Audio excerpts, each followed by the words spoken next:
Hello and welcome to another edition of the Goulden Nugget. I am your host, Rob Gould, and tonight we will be discussing the latest results of the Premier League. Also on the show tonight, we will have F.A Cup fourth round this coming weekend, along with predictions for the Premier League this this coming Tuesday, should I say, and Wednesday, and there's action on Thursday as well. So to kick things off, we will be looking back at last weekend's results and predictions that were obviously done as well. So obviously going forward from the week before, where we had 5 games that were played because of obviously the break that they had in the Premier League. So we had Burnley versus Luton, Chelsea versus Fulham, Newcastle versus Man City, Everton versus Aston Villa, Manchester United versus Tottenham, which I talked about on the last episode. This week we had Arsenal versus Palace, Brentford versus Nottingham Forest, Sheffield United versus West Ham, Bournemouth versus Liverpool, and Brighton versus Wolverhampton Wanderers. So without further ado, I will be kicking off with the results from the weekend's game, kicking off between Arsenal and Crystal Palace. Now this one, I didn't think that the result would be as big as this. I thought Arsenal would go on to win the game comfortable, but wasn't expecting them to win by as many as 5 goals to go, which they did. Arsenal won the game 5-0. Moving on swiftly to the Brentford and Nottingham Forest game, where Brentford and Ivan Toney, on his return to Premier League action after the ban that he received, scored what people would say is a controversial goal. However, now 9 times out of 10, you always see a player moving the ball, slightly from its actual spot when a free kick's taken, and that, do you know what I mean? So, but this was slightly different because he did actually move some of the foam that was used, the vanishing foam thing that was used, and he moved slightly some of that, but he also moved it to where he'd placed the ball, and because where the wall was standing, the wall didn't move. It didn't move with Ivan Toney as he was moving, and it wasn't pointed out by, as I say, any of the Forest players at the time, and the free kick was took, and it was found the bottom corner of the net. But that was one of the talking points of the game. As I say, the match did finish 3-2 to Brentford. Brentford picking up the 3 points. Then we move on to Sheffield United versus West Ham. Now, as I say, obviously I predicted the Arsenal game to be an Arsenal win, Brentford win, and this one was predicted a draw, which it ended up being 2 goals apiece between Sheffield United and West Ham United. Then we move on to Bournemouth versus Liverpool. This is, I say, obviously the first match that Liverpool have had without Mohamed Salah in the Premier League, because obviously he was away to the African Cup of Nations, which, as I say, he has picked up a slight injury, which could rule him out for a few weeks and that, but he should be back in time, I would imagine, between the end of February and the start of March. But people are questioning whether Liverpool would miss Mohamed Salah, but against Bournemouth, they didn't. Bournemouth, in the first half, it was a pretty sluggish sort of game, though there was a big talking point in the game as well, which I will bring up as well, because Bournemouth Kluivert had made a really, really bad tackle on Luis Diaz, which I thought should have been a straight red card. He went over the top of the ball and it caught Luis Diaz's leg very late, very dangerous, very reckless. Did VAR do anything? Not one thing. Not one thing. They didn't even look at it. The referee didn't even call it as a free kick because obviously in real time it was hard to tell what had actually happened. But when you see it on the replays back, it was absolute reckless. How that VAR didn't look at that and go, yeah, that should have been a red card. So not just was he lucky to stay on the pitch, but he was lucky not to be given a 3-game ban. Now, that being said, Luis Diaz was fine after that. He was able to continue. And Liverpool did take the lead in the second half. And Darwin Núñez scored a beautiful goal into the bottom corner, past the keeper after some nice teamwork. And then we had the introduction of Diego Jota as well from the bench. And he gave Liverpool Cody Gakpo, sorry. He gave that little bit of burst that Liverpool needed, and Jota made it too. So Jota scored twice, Núñez scored twice, and it finished Bournemouth 0, Liverpool 4. And Liverpool do remain still 5 points clear at the top of the table, though Man City do have a game in hand as well, and they remain in second place as well. Going into the next game, which is the final game of the last batch of Premier League matches, sees Brighton versus Wolves, which I predicted a draw, which it finished a draw. It finished 0 each. So in total, out of those predictions between the 2 weeks, so the first set of predictions were I got 2 out of 5, which was not great. Then this week's ones were 5 out of 5, which was better. So in total, 7 out of 10, which is above average. Well built. It's well above average, but sometimes there's certain matches that might be harder to pick than others. But that's what it is. That's football. That's Premier League. That's what it's all about. So now we move on to predictions for the Premier League for the round of matches that start next Tuesday, continue with matches on Wednesday and on Thursday as well. Kicking off with Nottingham Forest versus Arsenal. Now this one you would think is a straight up 3-point game for Arsenal. But however, Forest I thought were unlucky against Brentford away. This one, they're at home. You would think, okay, they're not great really playing really well at the minute or nothing like that. Whereas Arsenal are kind of flying a wee bit. But I can see Forest getting something in this match. But I can't see them winning it. I could see Arsenal winning it more than Forest. But I'm going to go with my gut and go with a draw for this game.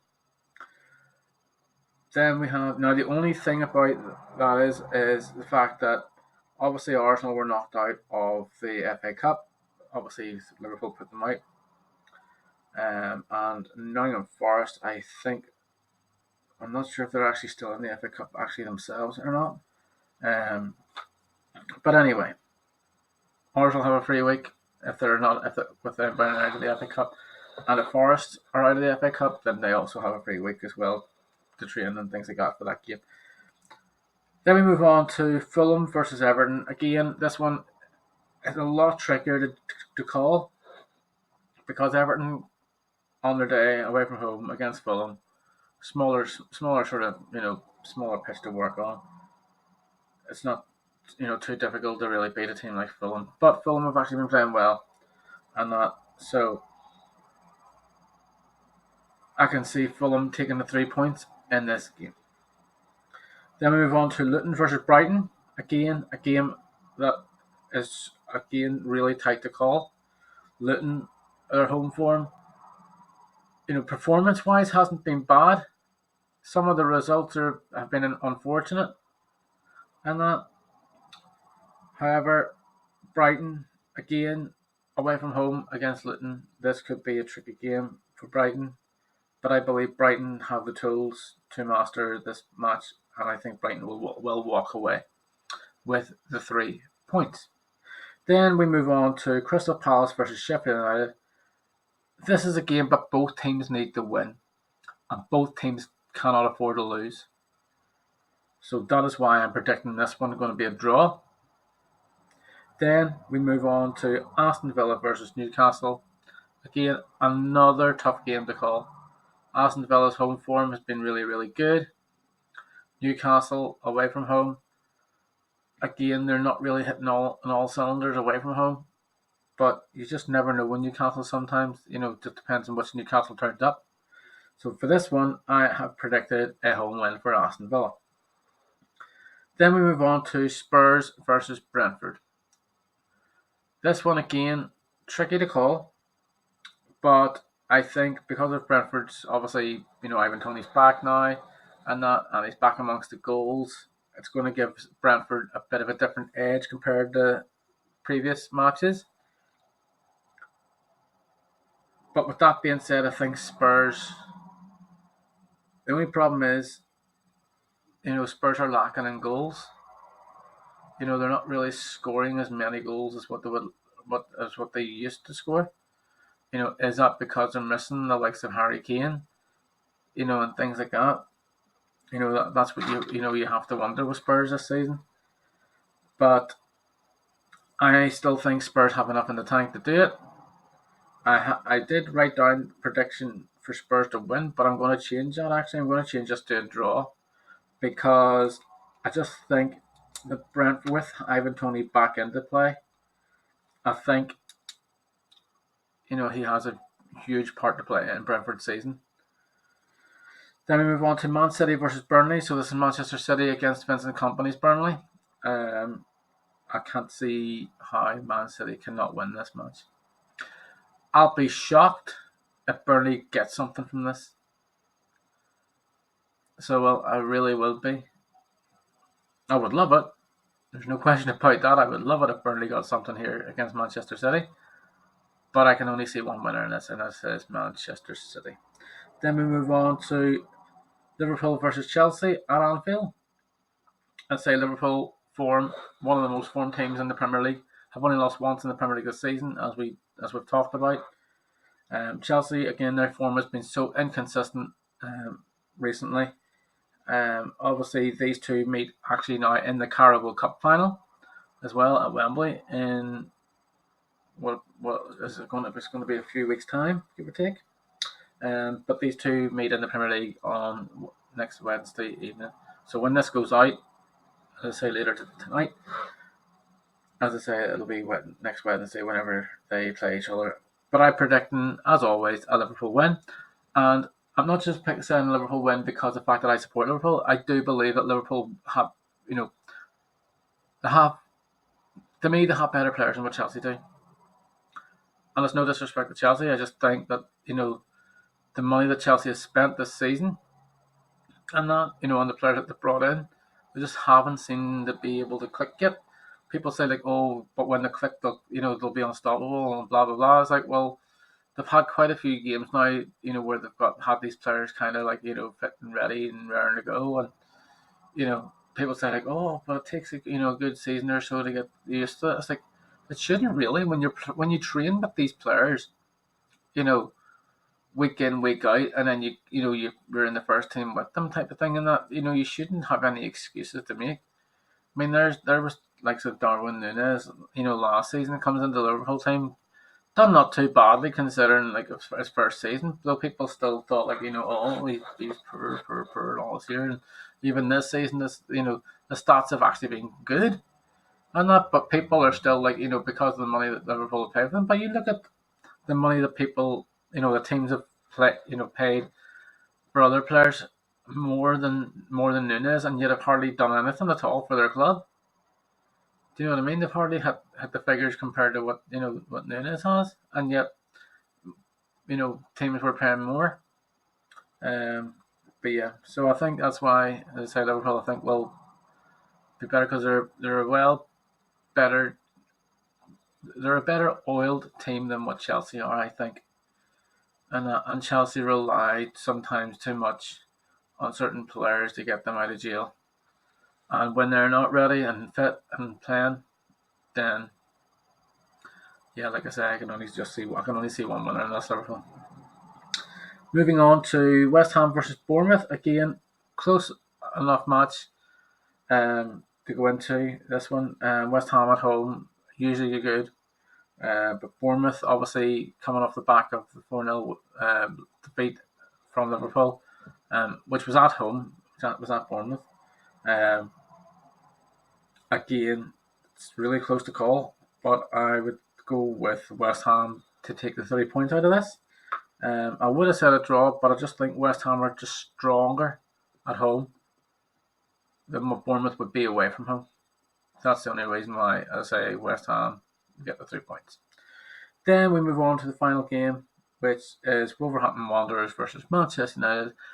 And to me, it's not often, unless it's a bigger team, that I would say this for. The fact that I can only see one team winning this, and that's Wolves. Wolves at home against Manchester United, I think will do them. I really do, I wouldn't be surprised if they do, because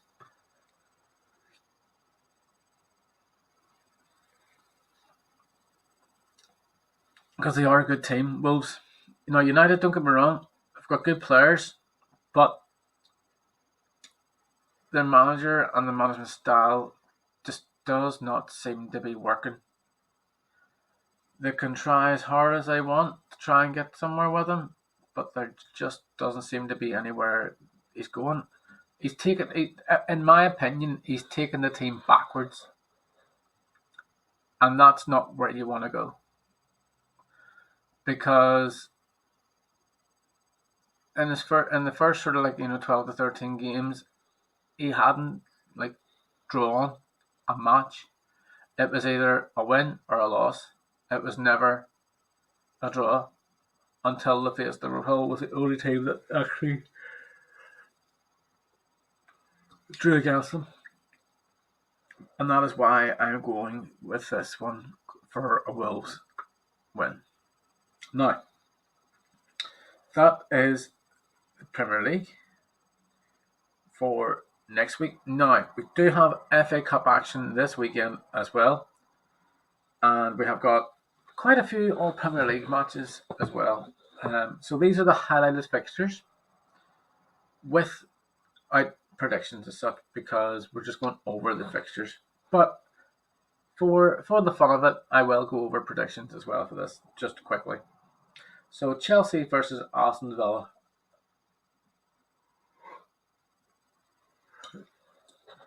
So Chelsea versus Aston Villa. Depending on how strongly Chelsea want to go for a cup, I can see Chelsea putting out a really strong team here against Aston Villa.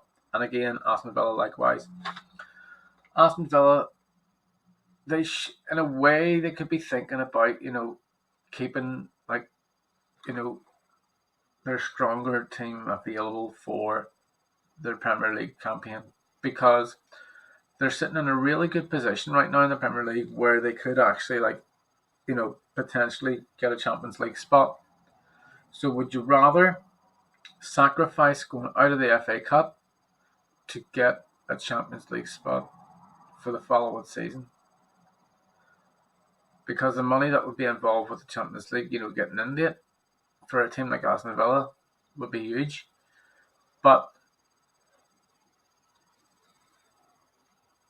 at the same time, silverware is really important for a club and their history. So I can't see this going either way. I can see it being a draw, and then obviously it would be forced to go into a replay. But if I was to pick any of the two teams that would go through from the fourth round into the next round from those two teams, and if a replay had to be involved, I would go for Aston Villa over two. So if it finished a draw and then Aston Villa had to play them again, that's what I would do. So I would go for an away win, potentially. And then obviously if it's a replay, it's going to be a home win for Aston Villa, but it's an Aston Villa win. Spurs versus Man City at Spurs' ground. Again, FA Cup. Again, you just don't know what kind of team Pep will put out for this FA Cup because he'll want to concentrate in the Premier League. He'll not want to risk big players against Spurs in an FA Cup match. I mean, if they go out,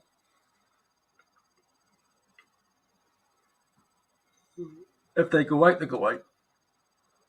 And that's just it. That's the way football is. Do you know what I mean?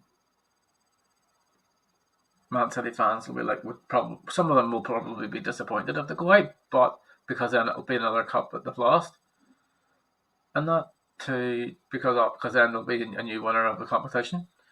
Well, for that season. But I could see Spurs doing it. I really can.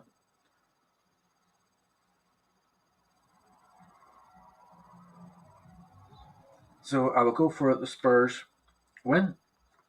Then we have Everton versus Luton again. I would honestly go for this one as being an Everton win. I think Everton. I would, but I wouldn't put it past me for Luton to pick up the win here. But Everton, I think, in the FA Cup, they'll want the good wee run going to help them and their fans.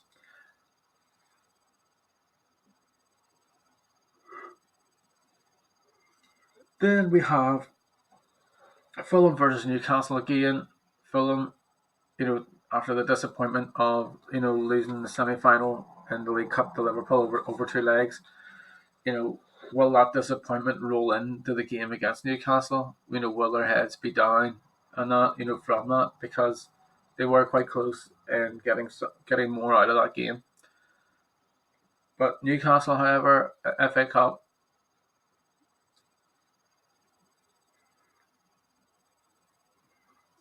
Why not? Newcastle need a trophy. Newcastle want a trophy. This will be the one chance that they can get to get their hands on silverware, and it would be the best chance to get. So I would go for a Newcastle win, but again, I wouldn't put it past me if Fulham won this match either. Sheffield United versus Brighton again, both fighting in the Premier League. Brighton are sort of more, but a good bit above them.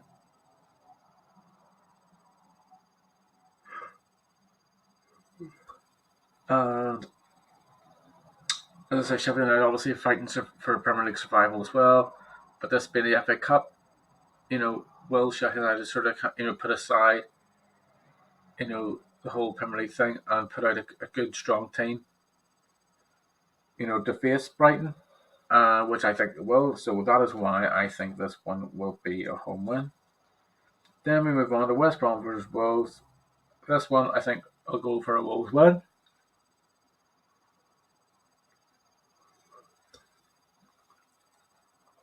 Then we have Liverpool versus Norwich, which is pretty much to me it's a home banker. Liverpool win there for that one for home win.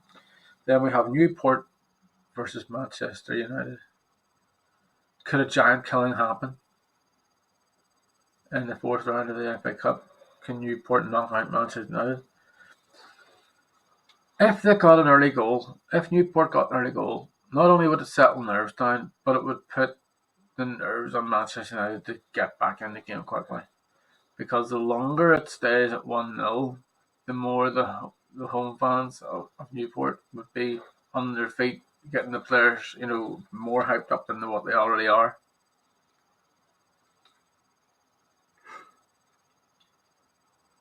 So I am actually going to go. I'm going to go with my heart on this one. I think Newport could do it, but my head said Manchester United because obviously Manchester United, bigger team, better players. But sometimes that always doesn't win you matches. But folks, that does conclude the football portion of the Goulden Nugget chat. We then move on to some wrestling chat as well. So obviously, we did talk about, how, obviously we've got the Royal Rumble coming up, the WWE Royal Rumble coming up this weekend. this Saturday on the WWE Network. And we did have some breaking news as well this week that WWE had announced from TKO, they are announcing that as of January 2025, that all WWE programming will be moving over to Netflix. Now, if you are subscribed to Netflix and you have the ad-free version, then it means then when you're watching the likes of Raw and things like that on it, that you will not get the ads that come through. Then you'll also get, as far as I'm aware, you'll also get the premium live events that show up as well. But the question that I would like to know from it all is what happens with the network? Because if you're paying $9.99 for the network and that where you're getting literally everything, bar the likes of Raw Live and SmackDown Live, you're not getting it. You know what I mean? And you've only just recently got NXT, put on as being live, for people in the UK and things like that. So, what happens to that, to the WWE Network? Because people will be wanting to ask that question. It's like, if I've signed up to the network, obviously you can cancel at any time and what have you. But at the same time, it's like, you've got so much, on each of the channels and things like that, for the network and stuff like that for their programming. So it's kind of like, well, what's what, kind of thing in that. But it will be interesting to see what happens from there. And like I say, obviously, Royal Rumble coming up. So we are on the road in the WWE to WrestleMania. And the reason why I said we're on the road in the WWE to WrestleMania is because we're also on the road to Scrappermania for OTT, which is over the top wrestling as well. I will talk a wee bit about that, but I'm not going to talk too much about that because there is other things to discuss with that as well. Plus, I don't want to give too much away with it because of obviously with who won and things like that and who's going to be going and what could be set up for it. We can talk about that a wee bit. But first things first, WWE Royal Rumble this Saturday on the WWE Network. So you've obviously got CM Punk going to be in the Rumble match. You've got the Fatal 4-Way for the WWE Undisputed Universal Championship between Roman Reigns, Randy Orton, AJ Styles, and LA Knight. Yeah. Which will be an intriguing match to watch itself. I'm really looking forward to see the dynamic of that match to see who comes out on top. Will it be the head of the table, Roman Reigns? Many people think it will be because of the way it's set up as well. Will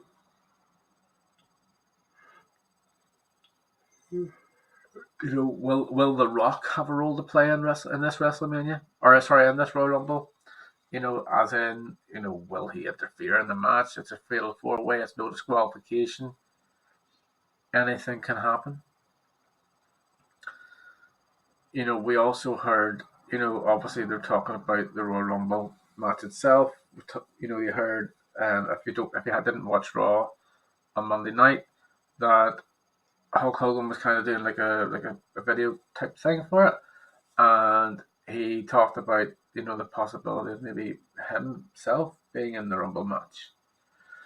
But would you people like to see Hulk Hogan in the Royal Rumble match as a return?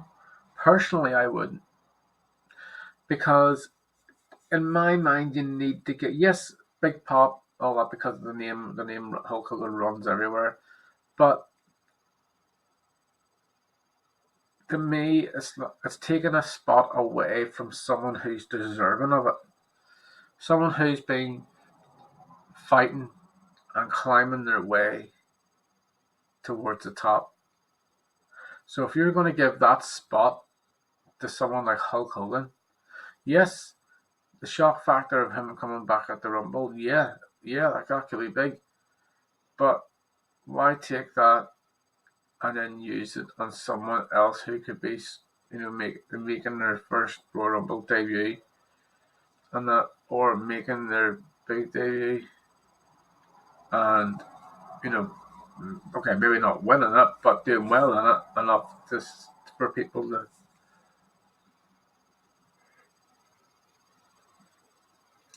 for people to see who they are and what they are capable of in the ring as well. And so yes, so my prediction for the Royal Rumble. So I have got a list of numbers. Now, obviously, we won't know the numbers until obviously the actual, until Saturday. So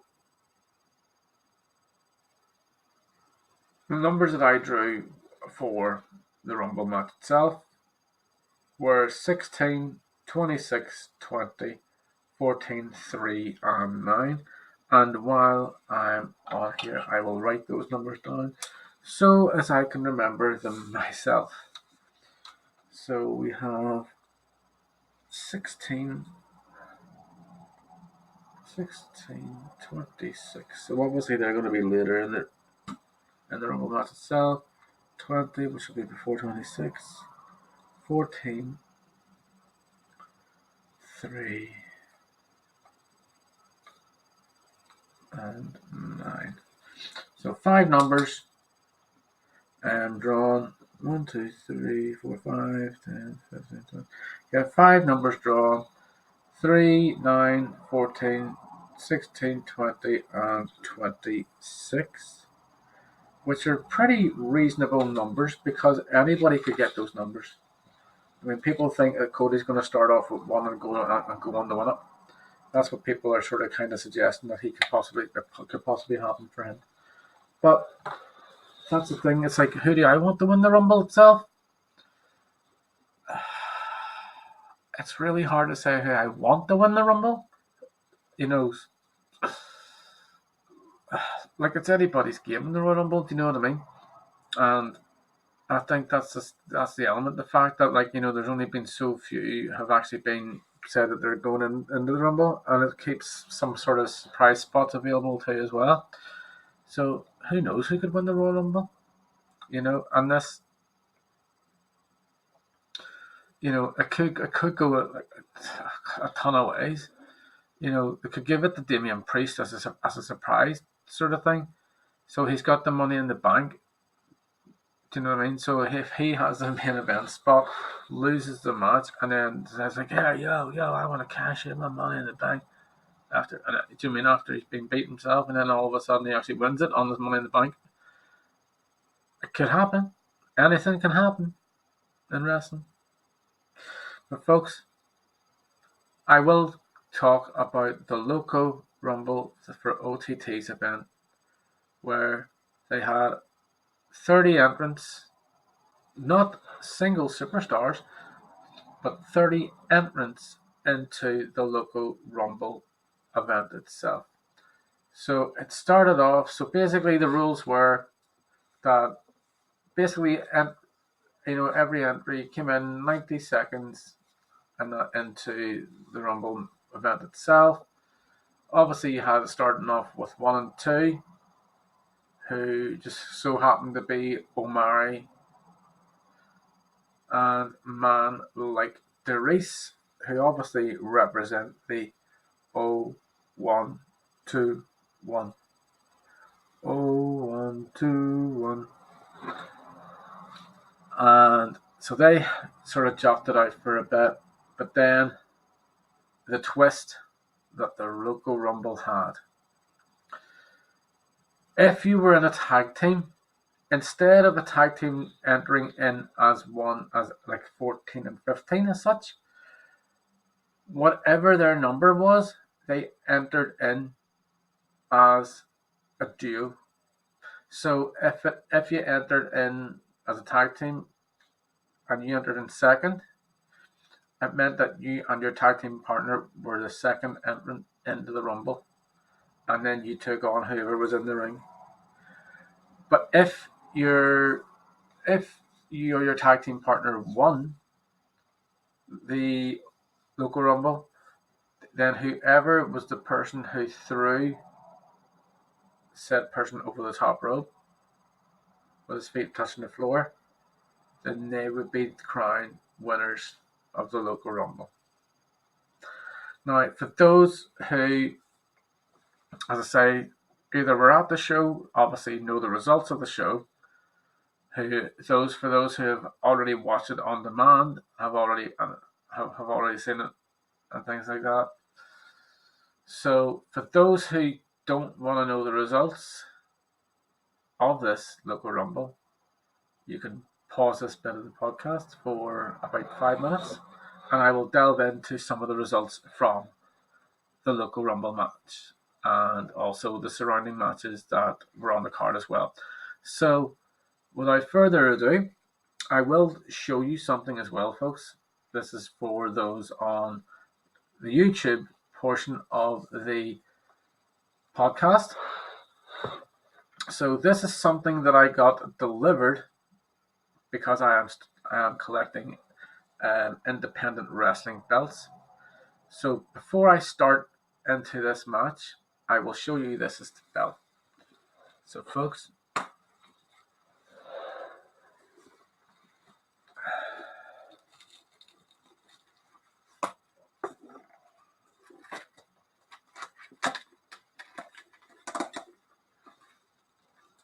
this beautiful OTT World Heavyweight Championship was on the line between the Snake, the leader of the draw, Sammy D, defending his OTT World Heavyweight Championship,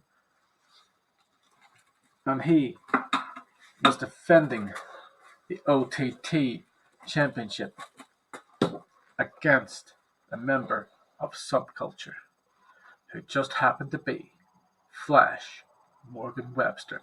You see, originally he was supposed to face Trent Seven, but Trent Seven had to pull out of the show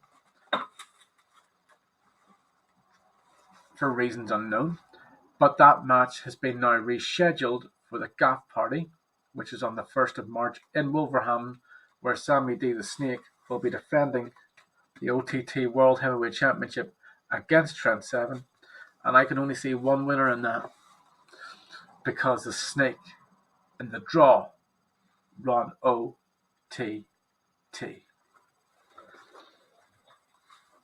But not just that, because you're also leading into Scrapper Mania season as well. And with that being said, you do have the main event. So if Sammy D retains this championship, it will be Sammy D versus the winner of the Loco Rumble match, who happened to be Cool. Now, was I happy with the result of that match? Yes and no, because I love Be Cool. I really do. I really love him. I think he's brilliant. He's absolutely hilarious. He's great in the ring. He's at what he does. But to actually throw Jay over the top rope and eliminate your own partner just shows you this kind of the kind of twist. Did I see that coming? Honestly, no, because of the way it was done. And that it was a bit of a, what have I done kind of moment. But Be Cool was like, you know something? I want to get this spot. I want to take this spot. I want to be the one who's going to main event Scrapper Mania. And I want the challenge for the OTT World Heavyweight Championship, which Be Cool will do in just over around about 2 months' time. But will Be Cool take this off Sammy D? Only time will tell. But the dynamic of things can so change so quickly.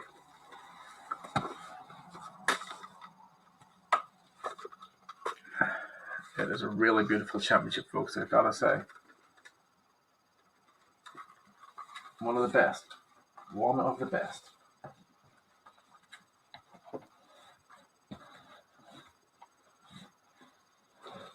And so, with that being said, so that's the OTT Loco Rumble. Now, obviously, people who were at the show were obviously giving it, they were still vibing from it, after the show and that, and talking about it after the show, and, even like, whether it was on podcasts or whether it was just friends and stuff like that. But the fact that there are so many people talking about it now, that it gives it that extra edge, an extra sort of kind of motivation for the owner of OTT, and that, which is Mr. Joe Cabret, to potentially, run another one, or run it annually, and that, because for one, it makes sense. Two, the fans loved it, and it just made it really fun to be a part of, and watch. Now, people have asked, if they're going to do it, will it be in a bigger venue? That's the question. That's the big question. So that's the two big questions, and that, will they run another Royal Rumble style event, and will it be in a bigger venue, the likes of the National Stadium? Because usually they do run around about 2 to 3 stadium shows a year, potentially. You've got Scrapper Mania and the anniversary. So if you were to throw in the likes of, say, Loco Rumble, then you've got your big three kind of shows. Obviously, you've got WrestleRama, which they done in September of last year, and they done it at a different venue, which was nice. But it'll be interesting to see, going forward this year, because obviously going forward this year and then in the next year, the whether they'll announce that. Now, obviously they know they could see that it works, so people will be saying, okay, so it works. Obviously, you do get sometimes, you might get a battle royal for certain championships and things like that as well, or for certain spots and things like that. But it was just nice to have it like a Royal Rumble event kind of feel, sort of type of thing, and that. It was nice to see it done differently, than just you're playing like 30-man or 30-person, over the top rope kind of match. But one thing I thought they could have done, this maybe should have done slightly better. So obviously OTT have a GN championship, and Celine was the champion going into the event. Then BDE, which is JB, Dirty Nicky, and Bittersweet Josh, went to Joe Cabret and said, basically, we want the GN championship under 24-hour rules during the Loco Rumble event. And so we thought that, some of us thought, fans thought that, what way is this going to work? Is it going to work the fact that, you're going to have the GN championship on the line throughout the whole Rumble event? Is it going to be defended in a Rumble match, in the Rumble match as well, where, said superstar can get rolled up, type of thing, as well as a Rumble match going on? I think if you were going to have to do that, the only way that would work is if you're going to have an extra set of, an extra referee to really run that, because you're going to have, because you had 2 referees on the outside, but if you added that into it, it would have taken away another one of the referees to do that. So it would have. So you can kind of see why they didn't do it that way, but to have a referee on the spot to call pinfalls and things like that while the Rumble event was going was good as well. So you can understand why they didn't do it that way, but you can also understand the way they did it and why they did it. And I thought it worked grand. But I would love to see the GN Championship be defended, even if it's like, very, in that kind of way again, with 24/7 stipulation on it. Because, or with 24 rules on it, sort of type of thing, and that would be good. But folks, let me know what your thoughts on the Royal Rumble is going to be. and that who are your predictions. Also for the OTT Loco Rumble as well. Were you happy enough with who won it? Were you happy enough with the matches? Obviously, there was other matches on as well, but I don't want to spoil too much of it. And that because, for one, I want you to all check out OTT on demand. It's next to nothing. Basically, it's $5.99 type of thing for a month, $5.99 or $6.99 a month, and you get so much more than just the OTT Local Rumble, which is available on OTT on demand, along with other shows as well, folks, for you to check out. And you can cancel it anytime if you want, or you can just let it run. And you know what? Let it run, because there's so many matches on there. There's going to be so many events during the year as well that will be uploaded onto OTT on demand for you to check out, and a lot of big name talent as well. Plus, obviously, the Irish superstars that are on it as well, and they're certainly big talent themselves. So, folks, that is going to do me for today.